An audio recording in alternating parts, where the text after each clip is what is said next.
আজকে সকালে ফেনী মোহাম্মদ আলী বাজারে কয়টা গাড়ি মার গেছে দেখেন। এই পরিবহন দুইটা মার গেছে, দুটোটা কিন্তু আপনার ভিআইপি। দেখেন এসি গাড়ি দুটোটা, মানে আবার ওখানে মোটরসাইকেল একটা গাইছে। অলরেডি তিনটা রেকার আসছে। আপনার খেয়াল করেন কয়টা গাড়ি একসাথে মেরে গেছে ওই দেখেন।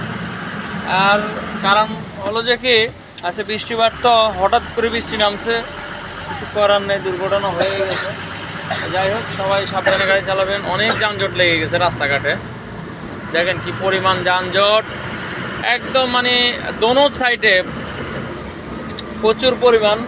এই যে আরেকটা গাড়ি এখানে রাস্তা পারে রং সাইডে মারতে, দেখেন আটকে গেছে, দেখছেন কি অবস্থা। ওরে মা যে ভরপুর জাম তো ওরে, অবস্থা তো পুরো করুন। দেখেন রং সাইডের গাড়িগুলা আর এই সাইডের গাড়িগুলা কি যে একটা অবস্থা, গাড়ির অভাব নাই। ওরে আল্লাহ, কয়েক ঘন্টা যানজট লেগে গেছে। এই ফেনীবাসী আজকে তো অবস্থা খারাপ।